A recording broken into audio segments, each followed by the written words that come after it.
addition to that, she is also recording patigams for us so that over time we'll be able to put all the patigams really cataloged by issues that people have so that they can listen to it on iTunes, YouTube, and be able to solve different issues of their lives, or at least use that as another tool in that toolbox to solve issues in life. Without further ado, it is my honor to introduce Miss Lavanya Paro. Namaskaram. Floor is yours. Thank you so much, Shefali ji.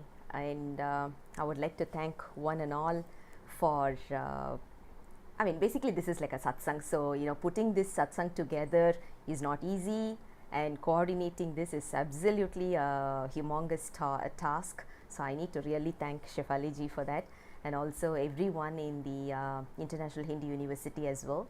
And happy to see a couple of our friends back from the earlier. So it feels as if we just started this, but it's almost like the 6th discourse today, which is, it's quite interesting to see how we are progressing. And like how we got introduced, this is going to be the 9th thirumurai. Basically in Saivite scriptures, there are 12 thirumurais, and out of the 12, we have already seen the first 3 thirumurais, which has been written by a child prodigy, was Thiruñana Sambandar, and then 4, 5, 6 by a saint called as Thirunavukarasar, which is a very, very profound. Basically, that particular those verses are very, very profound. And then the 7th Thirumurai, written by my Gurunadhar, Nambi Arurar. And then last month we had a discussion on our discourse was on the 8th Thirumurai, and today we are blessed to have this 9th Thirumurai. This is one of the smallest text, we have to say. One of the most smallest, because if we look at the other Thirumurais, usually the verses that we have, even the desads are more than 100 usually. And if we look at only the verses, it's about probably 600, 400, or rather thousands. So we do have a lot. If we do a comparison, out of all those, 9th Thirumurai is considered to be the most simplest and the most small in size, not in terms of the rich content, but in terms of the size, it is much smaller. When I usually read this, I remember only one thing. I feel that when the size is smaller, the force is going to be higher, something like your atom bomb. So basically my husband tells me that because I'm quite short than the average normal humans, I'm a little bit shorter. So my husband always addresses me as atom bomb. He says, wow, you're higher potential because you're short. Don't know whatever is the reason, but when we look at the 9th Thirumurai, I'm able to resonate with the same thing. It is an atom bomb because it is so profound and so powerful, and that is what we are going to discuss about today. If we look at this, there are 29 desads are there, as in padigams are there, and out of this, if we look at the total verses, around 301 verses are there. And a few years back, I was indeed blessed to think about, or rather have a discourse on each and every verse. It went almost for 325 days or so, because with the introduction and with the the consolidated meanings and all these, it went almost for a year. But it was, I would say that I was really blessed to have that kind of a thought process on this padigam, which gave me a lot of insights on that, and that is what I'm going to share with you, with all of us today. Interestingly, this is the 9th Thirumurai, and interestingly, it is written by 9 authors. It is not written by one person. Like whatever we have seen so far until the 8th Thirumurai, it was only written by one single person. Whereas 9th Thirumurai, it is written by 9 authors. We can't call them just as authors. They are not even saints, I would say. They are mainly Siddhar. So we know the meaning of Siddhar, right? Those who have already achieved the state of realization, but they don't want to get realized, as in they don't want to just go away, leave this planet and go away. Rather, they wanted to stay back just to safeguard the souls in this world. That is the even today we are able to see quite a lot of Siddhar, but not with our naked eye. if we are blessed, we will surely be able to see. Probably I'll share some of the experiences later as well. But when we talk about this ninth Thirumurai, it is almost 9 authors, as I said, right? 7 of them are Siddhars. 2 of them are considered to be kings. So they renounced their, the wealthy lifestyle, and they took up Saivism, and they started singing Desads, and then they started their journey. And that is how ninth Thirumurai is given to us. Probably they would have had a lot more Padigams, but unfortunately we lost. I mean, we are good in losing quite a lot of text. Similar to that, I think because of our carelessness, we have lost a couple of verses as well. Out of this 29 Padigams, the categorization goes this way. 28 Padigams are taken as musical verses. So they take it as something that we can sing on a regular basis during our puja and all these on a daily basis. We are able to sing that. And there's a last one, which is almost 13 verses are there, which is called as Pallandu. And later I'll talk a little bit about the Pallandu as well. If you look at the 28 verses, it is all called as Isai Pa, which literally translates as musical verses or musical desads that we are able to sing on a regular basis, on a daily basis. And when you start singing that, it's a very simple tune that you can sing with, and the moment you start singing, you will automatically start melting. That is the beauty of the first 28 Padigams that we are going to talk about. And the last one, which is called as Thiruppallandu, this is basically to praise Lord Shiva. 13 verses are there, and all the 13, if you look at it, they always keep talking about praising Lord Shiva. Now, one thing we may have in mind is, why is that we need to praise someone? I mean, human beings, natural, when someone praises us, we feel good, we feel so powerful and whatnot, because we do have that urge. We call it as the self-esteem, right? So we do have that urge. But when you talk about God, He's beyond all these. So why should we go and praise Him? And is it like only when we praise Him, He's going to take care of us, and if we don't praise Him, He's going to let us go? Obviously no, because He's not going to be, we all know that He's beyond all these, right? This is the same logic for why we are singing Suprabhat.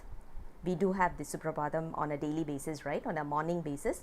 We call it as Palli Ezhuchi. In Saivam, we call it as Thiruppalli Ezhuchi. Every day morning we have to sing that.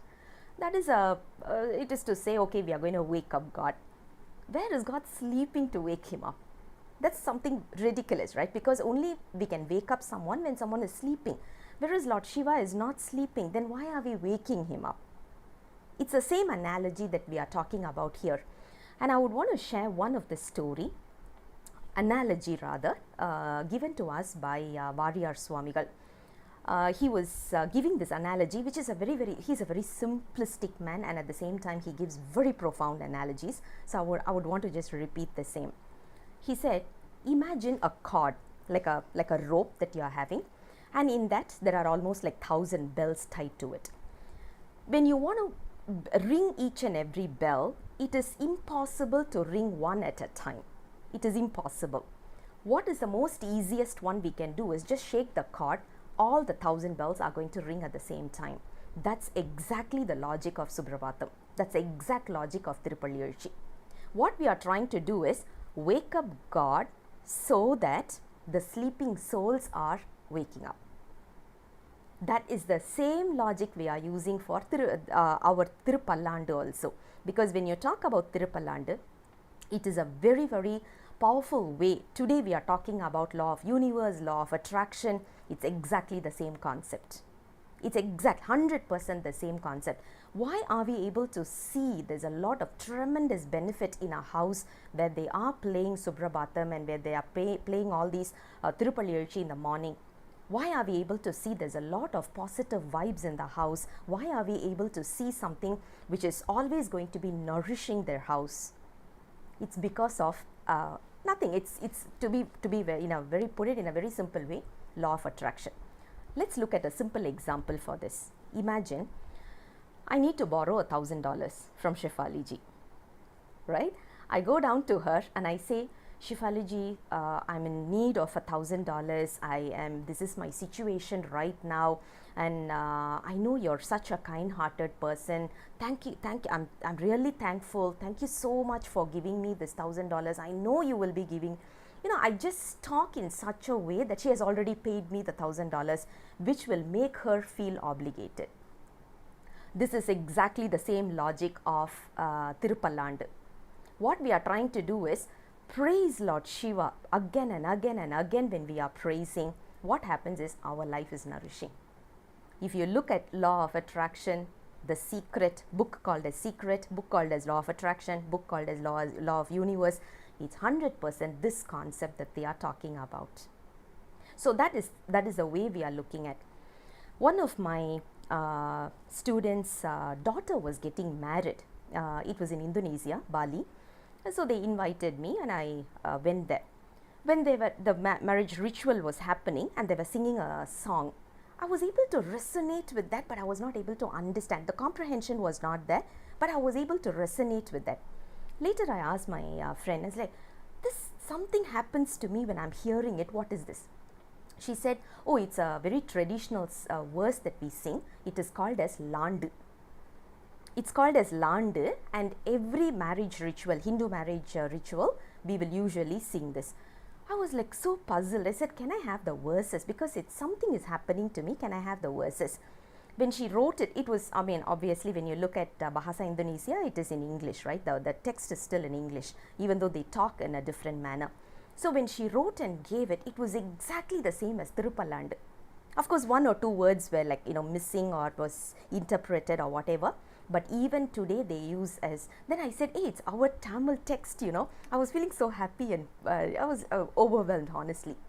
And then she said, I'm not sure, probably it could be there, but all Hindu houses, we have this music, and every wedding they sing this.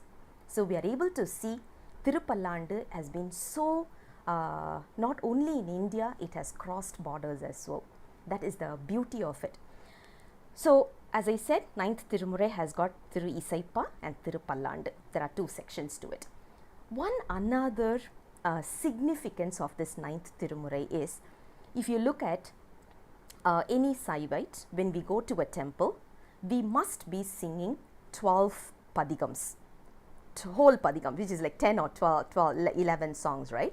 So we need to sing 12 padigams in total. And sometimes we get lazy. Sometimes the food smell is so good that we are tempted to go and have our food rather than visiting God, whatever may be the reason.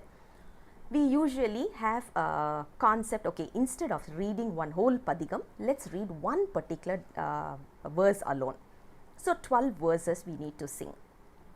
Sometimes we get lazy for that also.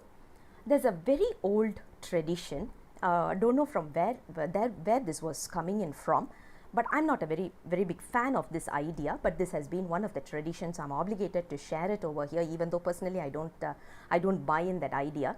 They have something called as Panchapuranam. You need to sing 12 padigams. If you don't have time or whatever may be the reason, at least sing 12 songs, 12 verses. Even for that, if you don't have time, no worries, at least sing 5. And how they have segregated the 5 is, from the first 7 Thirumurais, which is almost 8,000 plus verses, you pick and choose one. Randomly, you pick and choose one out of almost 8,000 verses. And then from 8th Thirumurai, which is almost like 600 plus verses, we pick and choose one. And then directly 12th Thirumurai, which is almost 4,000 plus verses, we pick and choose one. Other 2 goes for 9th Thirumurai. From the 28 padigams, we pick and choose one, and from the Thiruppallandu, the last one I was mentioning, right, from that we sing one. The meaning of Panchapuranam, when you look at Purana, it is basically taken as Pura plus Nam. Pura means old. We can't use the word old, probably vintage. When you talk about Nam, which is Pura Nam, right? So the second half is Nam, which is talking about novel idea. In order to say the padigams are as old as you can imagine, and they are as new as whatever is going to yet to be discovered.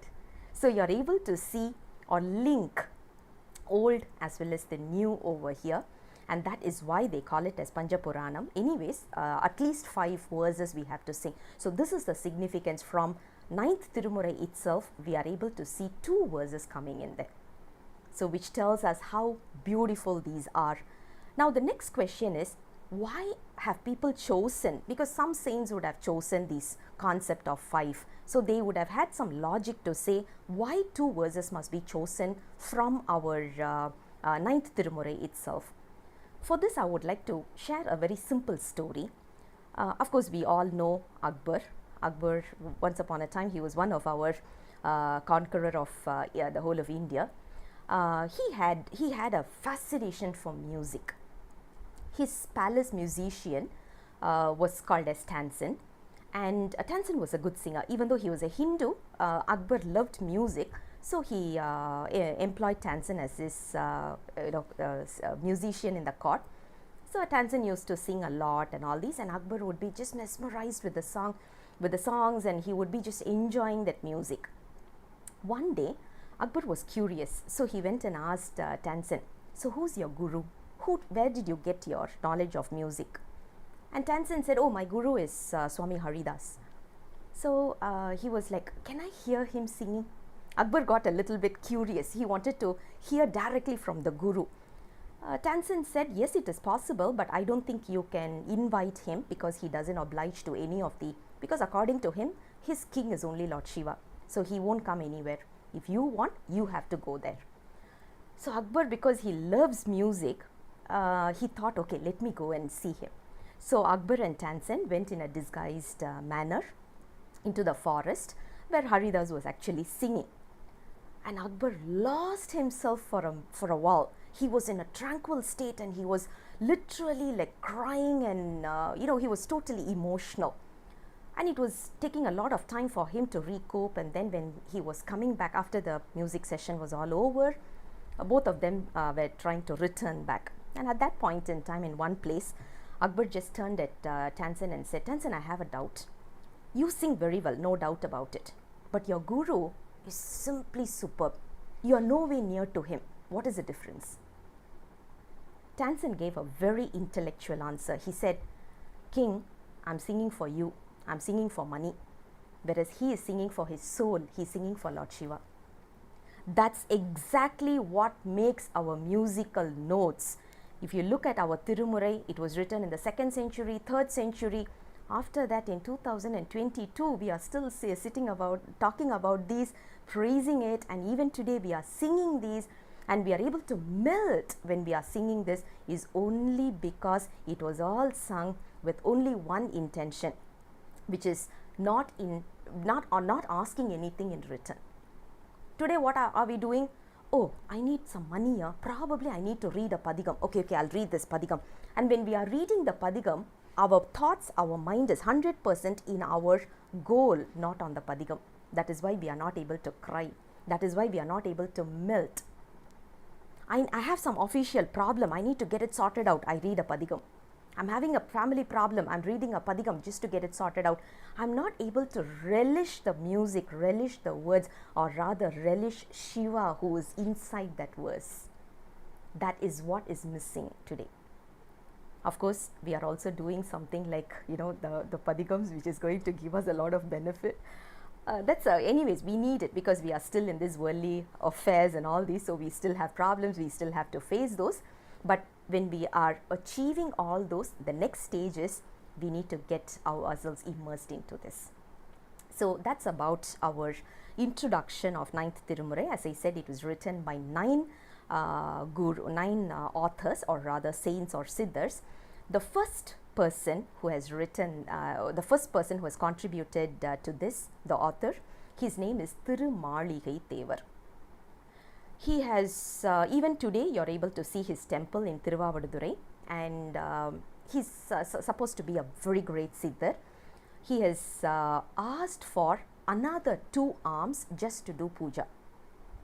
So he is always with 4 arms. Even today, if we go and visit him, we will be able to see 4 arms, because it is said that he worshipped God and he asked for another 2 arms just to do puja. Whereas today when I do puja, if someone is calling me, I'm taking the phone and say, I'm on a puja, I'll call you later. My hands are used for what is around me rather than for 100% getting submissive. So that is the world that we are in right now. But when you look at Tirumalikai Devar, he was totally from a different way of, and there are a couple of miraculous deeds that he has done. When he was, he's from a very, very pious family. One day he went and had his bath, and then he was carrying some flowers and water for his puja. On his way back, he was able to see some, there were few people carrying a dead body to the cremation ground. The path, basically they were head on, so they were just coming in opposite directions. The path was so narrow that he was not able to, go aside. But at the same time, he didn't want the flowers to be, become, whatever, because of the dead body. So he was immediately, he just looked at the temple, and the temple Ganesha was there. So he looked at Ganesha, and then he just lifted the flower pot all over above in the sky, and it was just standing there. And then he looked at Lord Ganesha. Lord Ganesha smiled at him, and wow, the dead body just started walking past him. So it was not a dead body anymore. So it just walked past him, and then after that it collapsed. This is one of the miracles that he did. The second miracle, which is very, very common even today, which we always keep talking about, is he was given some boiled chana for having as his tiffin.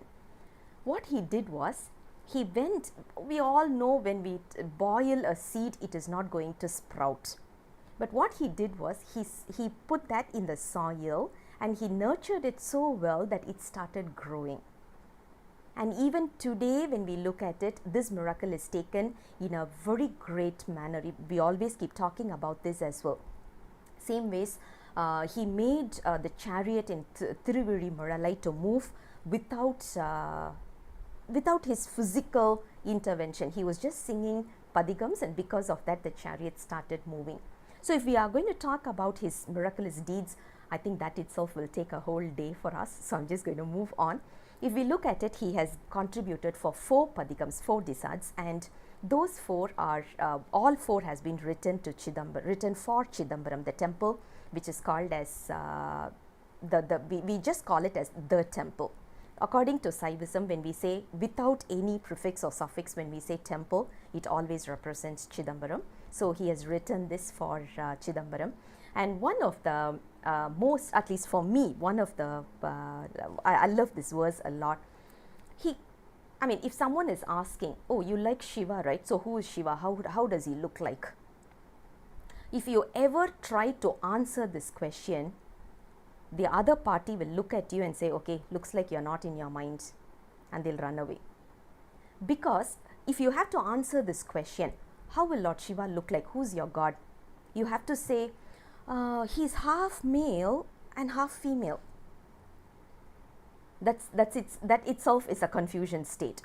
Then you will say, oh, he's pure white in color, or rather gold in color, but at the same time he has fire in him, and at the same time he has water in him. Ganges is there, at the same time he's holding fire. It's like, how is that possible? So if you look at it, whatever we are talking about as impossible today, Lord Shiva is impossible. And I know some of the companies have the tagline itself as impossible. Basically that should belong only to Lord Shiva. And this particular words, it starts as Perumayin Sirumai Pennodu Aanai. It starts with that. And if you look at it, it talks about all possible contradictions.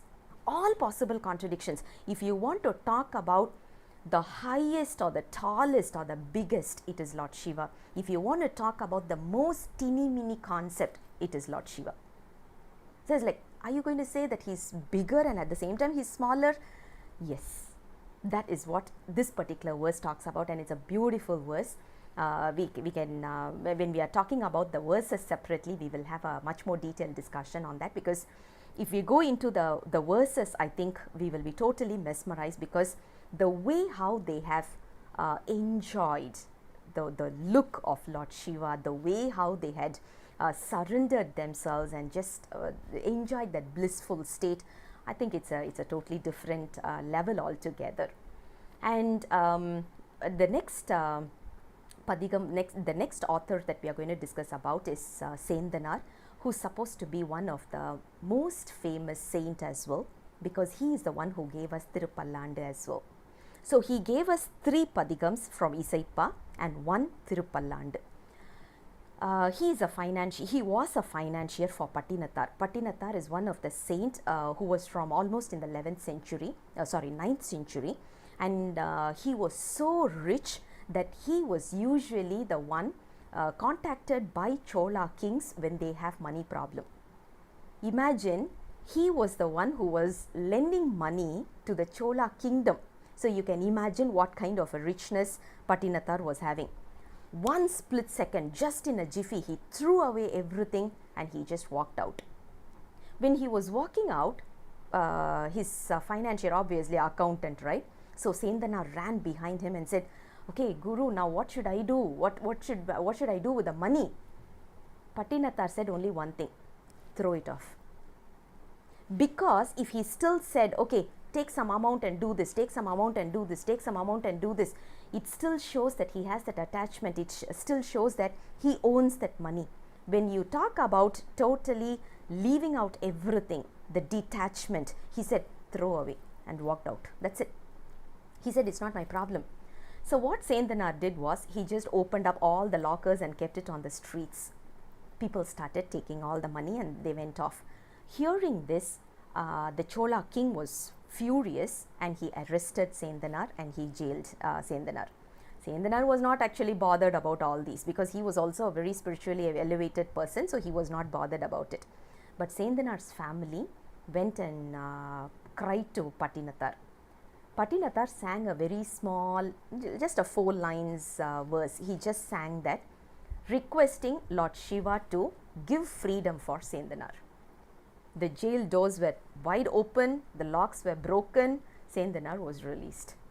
Knowing this, the king started respecting Sendanar and Patinathar as well. That is how Sendanar started. When he was a financier, he was such a rich person, and yet he became like a pauper. He was left all alone. He did not worry about anything. He started doing his whatever he knows, which is woodcutter. He became a woodcutter. And he started, in the course of time, he was not letting go his Shiva devotion and all these. So he was providing food on a daily basis for whoever comes in. But he was not a very wealthy man now, right? So he made just one single, we call it as curry. Curry means it'll be just a dish, one single dish with a particular kind of a sweet, and then either we will put wheat or rice or ragi or something of that sort, and we will make that. That's it. So he used to serve that as food for whoever comes in. Lord Shiva, our Lord Shiva, is like the most playful person that you can ever imagine. So he goes there, he visits Sendanar and he says, I'm so hungry, can you give me food? And at that day, on that particular day, they have already distributed all the food. All they had was only his portion and his wife's portion. So he said okay, and he gave his portion off.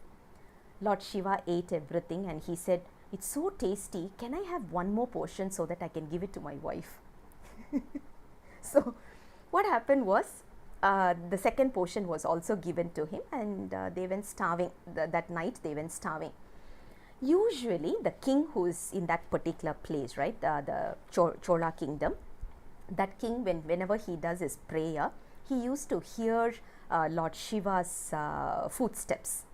On that day he did not hear anything, so he felt that he made some mistake.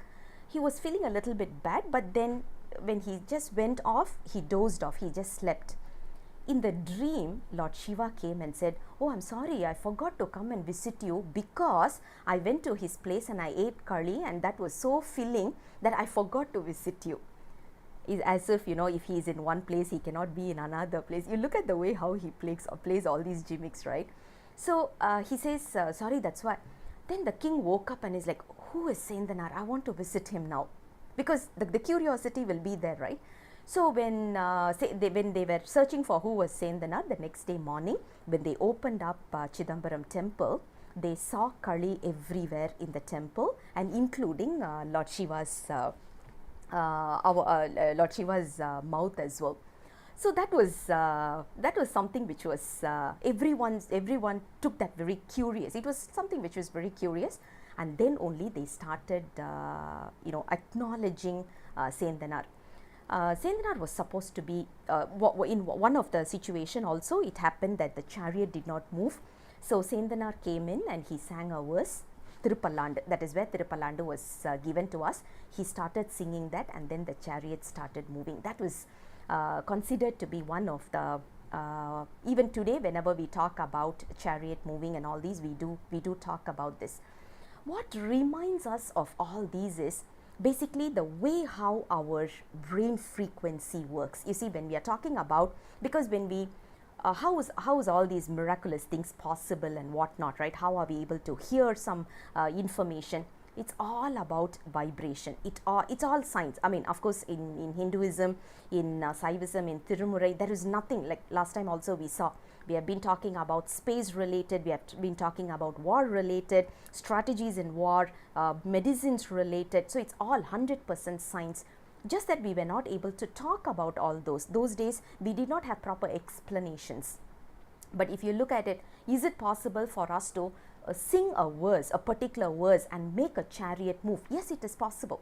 It is possible, and we are able to see that even today.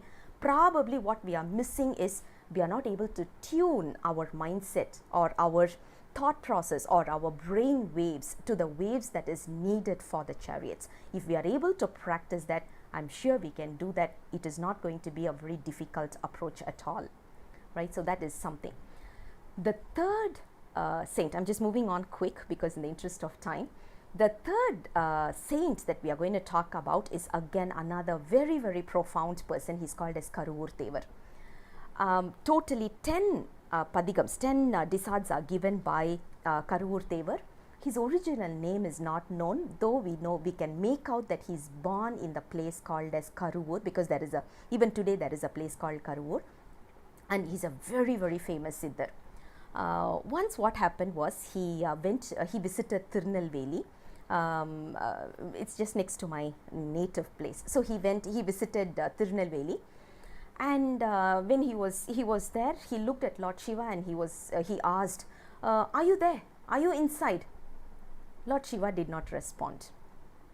Have we ever asked, whenever we visited a temple, have we ever asked whether he's there? I have not.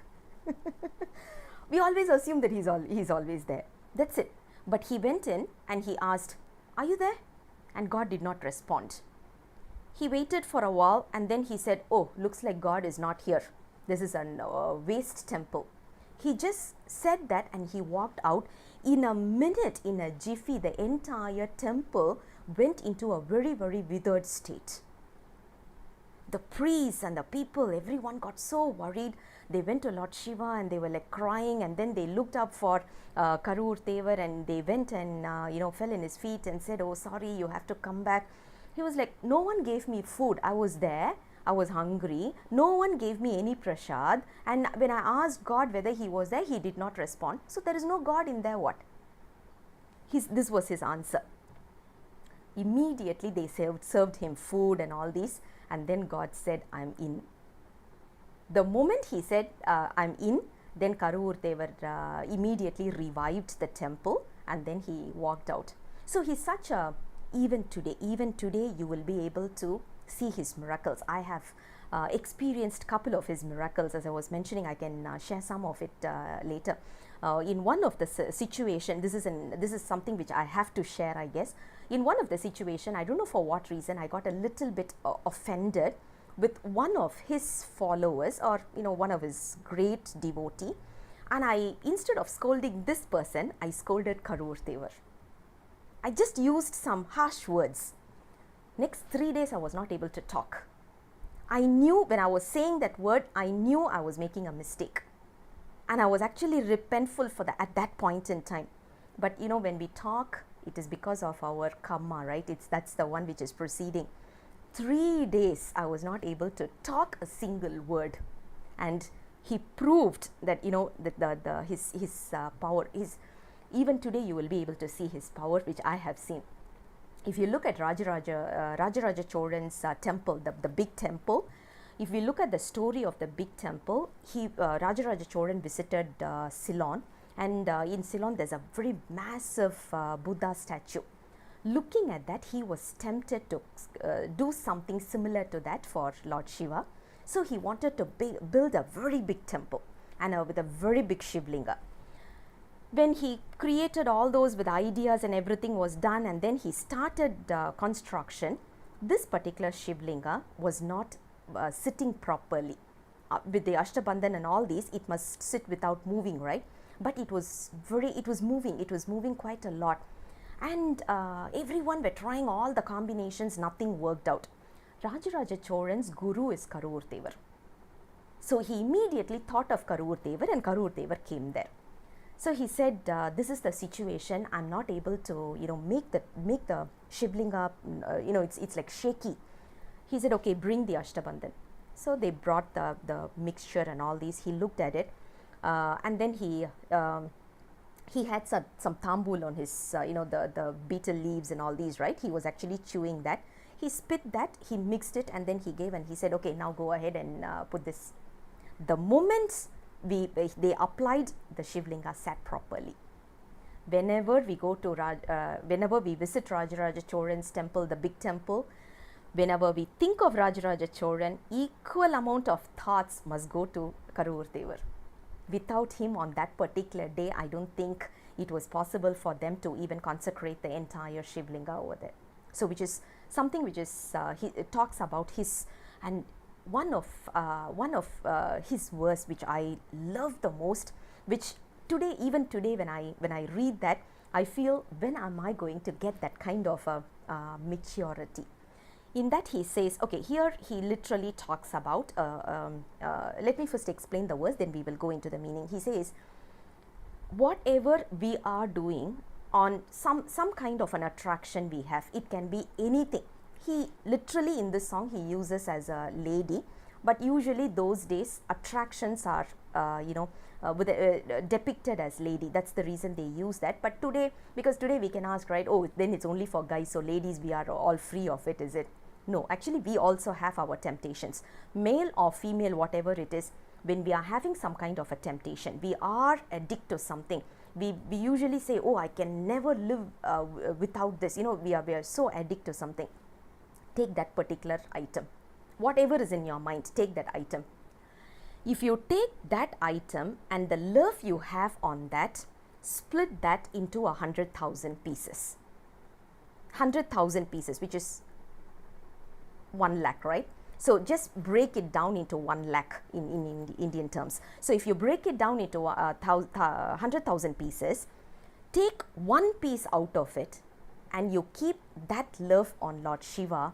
Lord Shiva will feel so happy, it seems.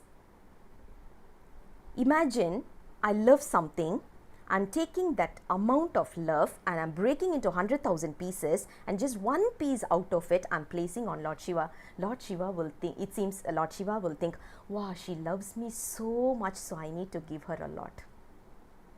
This particular verse tells me that how much we should start falling in love with Lord Shiva. Rather, what we are doing as of today is totally different. So this particular verse usually touches me a lot, and whenever I read that, I say, when am I going to get rid of all these, Maya and all these kind of attractions that is around me, whatever. I mean, of course, it's so hard to get rid of it overnight because we are still lingering around in this particular world, and especially when we are staying abroad, we know that, it's full of Maya. So yeah, that's one of the practical challenge. The next saint that we are going to talk about is Punduruthi Nambi Kadanambi. He has given us only one padigam, and if you look at it, he looks like he is from the almost 9th to the 10th century, and he was a king. He was a Chola king who gave up all his riches and he took up renunciation. He was married, second marriage. she was well known in the Saivism era. More than him, his wife is well known. She's considered to have witnessed 3 generations of king, as in her husband, son, and then the grandson as well. Rajaraja Cholan is her grandson. She has done so many consecrations for temples and built temples and renovated the temples and all these. And if you look at her history, it is even more mesmerizing than our author, who's Punduruthi Nambi Kadanambi. And looks like his original name is Adithar. When you look at it, his original name is Adithar, but Kandar is the name that is given to the Chola kings those days in a very common manner. Probably that is the one. And he's from a very, very ardent Saiva tradition, which we are able to see, right? So that is one. And most probably, right, looking at the way how his family, his family tradition and all these comes, looks like he should have written a lot more padigams.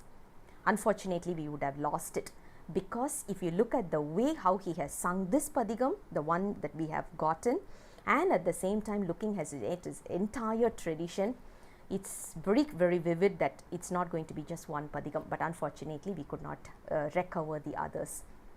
And the next author that we are going to talk about is Venat Adigal. He's also from Chidambaram, and what he wrote was also only one padigam, or rather only one was given to us, but it's written in a very interesting manner. It's like a conversation between God and I. It's a literal conversation. When you read that padigam, right, when you literally take that meaning in, and when you read that padigam, it is as if it's like two people communicating. Lord Shiva is in front of you, you are there, and you're just asking him, some questions and all this. It is written literally like a first person conversation. Such a beautiful padigam also, but looks like he's from today's Kerala. But those days the language was all the same, right? So it looks like he's from the current Kerala. Looks like he was also a king based on the inscriptions and all these. That's what we can interpret. After that, the another beauty of 9th Thirumurai is we have 2 authors who belong to Vaishnava tradition. They are born Vaishnavites, and but they just fell in love with Lord Shiva, and they have contributed padigams also. And one such author is Thiruvali Amudanar. When you look at this name, Amudanar is a name of Vishnu, and Mahavishnu's name is Amudanar in this place called as Thiruvali. And the name was given to this small little boy based on their favorite god, but later he just got addicted to Lord Shiva due to something. We don't know why Lord Shiva is just taking us, right? So similar to that, but looks like he's from Mailadurai. He belongs to Mailadurai. And then the next such author is Purudottama Nambi. He's also a Vaishnavite, but there's no other much as in we don't have much concepts or much theory to establish this particular ideology that he's a Vaishnavite other than his name alone. So those people who have done their research and all these, they are a little bit skeptical to say that he's a 100% Vaishnavite. Just because his name is so, we cannot say blindly, we cannot say he belongs to a Vaishnavite tradition. Whatever it is, it doesn't matter. He has given us 2 padigams, which is beautiful padigams where he has just praised. It's also for Chidambaram, and the way how he has praised Lord Shiva, and in one of the padigam he is also beautifully explaining the beauty of Lord Shiva, all the way from his lotus feet to the head, to the hair and the crown and all these, right? So he just goes stage by stage. To be very, very honest, I would say today whatever we are hearing in our meditation classes, because I do spend a lot of money on meditation lessons. Once I went for a meditation lesson which costed me $600. They said Gaya meditation. I was attracted by the name, and of course we know we are all working in a very stressful environment. I was like, wow, I'm going for Gaya meditation, 5 days in-house, and I paid $600 and I was there. The first day lesson they said, remove your shoes and slippers. walk on the grass, feel the grass. I was like, this is what we do in our village. We have been doing that, but I spent $600 to relate with that, and it's like, Gaia. Then they said, oh, you know what? Gaia is the name given to Mother Earth. I was like, Mother Earth is called as Gaia. So Gaia meditation is earth meditation, which is you connect back to the earth. Today what we are doing, everywhere we are walking with slippers. Inside our house, outside, everywhere. So we are disconnected with Mother Earth. What this meditation taught me was connect back to Mother Earth. Similar to that, you don't need to spend much money and go and sit for a meditation lesson and get yourself stressed, de-stressed or whatever. All we have to do is just play this padigam, sit with a closed eyes. Whenever they are talking about lotus feet, just imagine that. When they talk about ankles, imagine that. When they just go one part at a time, imagine in your body or imagine in front of you. Just make sure that you have Lord Shiva there in the form or formless or whatever it is. If it is Nataraja, it is even more better, which is the cosmic dancer. Just imagine whenever they are talking about it, just go through this process. That's meditation. After hearing this padigam, you will feel rejuvenated, you will feel detoxed, you will feel de-stressed. That's what I'm doing nowadays. Anyways, this is my tips as well, because I've been going through a lot of meditation lessons. End of the day, this was the most easiest and I was able to relate with. Yeah, so that's one thing, and it was he's actually beautifully talking about the beauty when he's expressing each and every 4 lines, right? 4 lines talking about the beauty of Lord Shiva's arms, beauty of Lord Shiva's face. If you close your eyes and just imagine, you will be able to feel that Lord Shiva is in front of you and smiling at you. You will get that experience. That's the beauty of these padigams. So these are the 9 authors who have contributed for the 9th Thirumurai. I think I've just given an overview on those. So just to recap, the first author, the first saint we saw was Tirumaligai Thevar, and then Sendanar, Karuvur Thevar. Very, very famous. These 3 siddhars are considered to be very, very famous. And then Punduruthi Nambi Kadanambi, Kandaradithar, Venattadigal, Tiruvali Amudanar, Purudottama Nambi, and Sedirayar. So these are the all the authors or the saints that we have seen so far who have contributed for the 9th Thirumurai. So I think in the time that was given to me, I was able to just touch and show. If you want to go deeper, please take and read it. You will find a lot of peace in your heart and your mind and your thoughts and all these. Thank you for giving me this wonderful opportunity, and I give back the podium to the virtual podium back to you, ma'am.